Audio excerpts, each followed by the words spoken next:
नमस्कार दोस्तों, वर्डिंग्स में आपका स्वागत है। होप करती कि आप सभी बहुत अच्छे होंगे।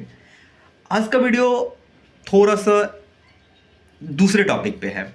पहले मैं क्या करूँगा, एक दो कहानी है वो बताऊँगा, फिर फैक्ट बताऊँगा और फिर उसको कंक्लूड करूँगा। देखो, कहानी ये है कि हम सबों के साथ ऐसी कई सारी वारदात हुई होगी। जैसे कभी हमें पुलिस ने किसी मामले में हमें पुलिस के सामने जाना पड़ा हो, कभी ट्रैफिक पुलिस के पास जाना पड़ा हो, कभी रेगुलर पुलिस के पास जाना पड़ा हो, कभी किसी ऑफिस में हमें अपनी बात रखनी हो, कभी प्रिंसिपल के सामने अपनी बात रखनी हो। हम बहुत जगह पे ये नहीं कर पाते हैं। इसके पीछे दो रीज़न हैं। इसके पीछे दो बहुत ही मेन रीज़न है। पहला चीज़ कि lack of communication.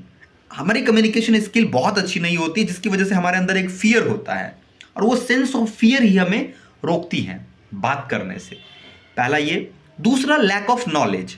Lack of knowledge का मतलब आप कह सकते हैं कि उस चीज़ के रिगार्डिंग आपके पास कोई नॉलेज नहीं है, तो भी आपको थोड़ा सा डर लगेगा।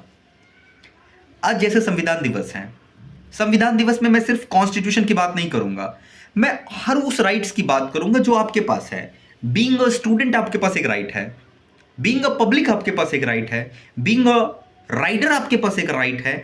हर जगह पे आपके पास एक राइट है। हाँ, थोड़ी सी दिक्कत होगी आपको अपने राइट को अचीव करने में, थोड़ी सी दिक्कत होगी, लेकिन उस दिक्कत को आपको सामना करने की अगर आप में ताकत है तो इट्स ओके, टेक केयर, उसको लो। प्रॉब्लम आएगी। जैसे कॉलेज में बहुत सारे, जैसे कॉलेज में आपका क्लासेस बहुत अच्छे से नहीं हो रहा हो, तो आप प्रिंसिपल से जाके डायरेक्ट बात करो कि सर मेरा क्लास नहीं हो रहा है सही से, हम एग्ज़ाम नहीं देंगे।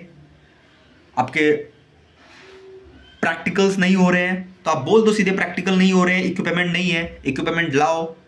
कॉलेज में हो ये सारी चीज़ें करो, क्योंकि ये नहीं करोगे तो मज़ा नहीं आएगा। बहुत इंपॉर्टेंट है ये सारी चीज़ें करना कॉलेज के टाइम में। मैं अपनी बात क्या ही बताऊं, बहुत चीज़ें किया हूँ। इन तरह के बात, लाइक प्रोफेसर से डिस्कस करना, एचओडी से डिस्कस करना, प्रिंसिपल से डिस्कस करना किसी मैटर पे। एक बारी हमारे कॉलेज में एक डिबेट कंपटीशन हो रहा था, उसमें सिर्फ और सिर्फ इंग्लिश को अलाउ किया था कि ये सिर्फ इंग्लिश में डिबेट कंपटीशन होगा। मैंने उसको रिजेक्ट किया, मैंने बोला होने नहीं दूंगा। मैंने बात किया, मैंने जो वो रिजल्ट ऑर्गेनाइज करवा रहे थे, मैंने बोला नहीं, इक्वल अपॉर्चुनिटी, मुझे नहीं पता इंग्लिश, मुझे इंग्लिश में डिबेट नहीं करना है, मुझे स्पीच नहीं दे सकते मैं इंग्लिश में, मेरी इंग्लिश बहुत वीक है, मुझे चाहिए हिंदी में एक सेक्शन चाहिए जिसमें मैं हिंदी वाले बच्चे भी अलाउ हो सकते हैं, वो दे सकते हैं। तो आपको हर वक्त अपने राइट्स के लिए थोड़ा बहुत फाइट करना पड़ेगा। अभी रिसेंट की घटना है कि मैं एक जगह पे अपनी बाइक को पार्क किया था, वो पार्किंग नहीं था, लेकिन और भी बाइक वहां पे पार्क थे, कार वार पार्क था, कार पार्क था बेसिकली, और मैंने उसी बीच में अपना बाइक पार्क कर दिया। जब मैं थोड़ी देर के बाद 10 मिनट के बाद वापस आया तो मेरा बाइक वहां पे नहीं था। अब बाइक वहां पे नहीं था तो थोड़ा डर होता है। फिर हमने आसपास पूछा कि यहाँ से बाइक कहाँ गया होगा, कुछ पता है? तो उसने कहा कि ट्रैफिक पुलिस ने आपके बाइक को उठा लिया है। हमें थोड़ा गुस्सा भी आया। फिर हम वहाँ से 6 किलोमीटर दूर ट्रैफिक का वो जो स्टेशन होता है, वो स्टेशन था, तो हम वहाँ पे पहुँचे। वहाँ पे पहुँचे जब, तो उससे पहले हमने जब जा रहे थे ना, तो हमने रास्ते में वो सारे रूल्स पढ़े, किस रूल के तहत उठाता है, कितना उसमें चार्जेस लगते हैं, क्या नियम है, वो सारा मैंने पढ़ा।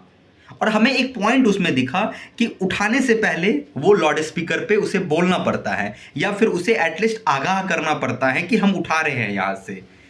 ये हमने पढ़ा स्टेटमेंट, हमने उस पॉइंट को काफ़ी ज़्यादा स्ट्रिक्टली लिया और हमने वहाँ पे जाके ये बात बोला कि हम वहाँ पे बगल में थे, आपने एक बारी भी वहाँ पे आवाज़ नहीं लगाया था, जो कि आपने गलत किया। अगर आपने गलत किया, गलती मैंने भी किया, लेकिन आपने भी गलती किया, तो दोनों अगर गलती किए तो मैं क्यों पेनल्टी डालूं? गलती तो दोनों की थी, तो दोनों को प्रॉब्लम वो होना पड़ेगा। कुछ ऐसा हुआ, वहाँ डिबेट विबेट हुआ, थोड़ा सा वाद विवाद हुआ, फिर बाद में हमने अपना बाइक लेके घर आ गया। मैं इसलिए ये कह रहा हूँ, मैं इसलिए ये कह रहा हूँ कि हमें डरने की ज़रूरत नहीं है। हमारे पास एक कॉन्स्टिट्यूशन है। हम, ऐसा नहीं है कि आपको बोल रहा हूँ कि तुम जाओ और किसी को मारने लगो, नहीं। हम अपना जी रहे हैं अपने हक के लिए। अगर मुझे लगेगा कि कहीं मुझे फाइट करना पड़ेगा तो मैं करूँगा। और इसके लिए इन इन तमाम चीज़ों के लिए आपको दो चीज़ की ज़रूरत है, वो जो बहुत इंपॉर्टेंट है। पहला कम्युनिकेशन और दूसरा नॉलेज। सो कम्युनिकेशन स्किल को बढ़ाओ और नॉलेज को तो हमेशा बढ़ाना ही पड़ेगा, क्योंकि without knowledge, knowledge is power, और वो बिल्कुल सही है। नॉलेज तो आपको हमेशा चाहिए ही चाहिए।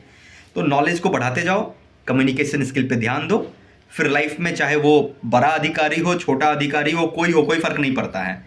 सबके साथ आप इक्वली रिस्पेक्टफुली बात कर सकते हो, अपनी बात को आगे पहुंचा सकते हो। Thank you guys.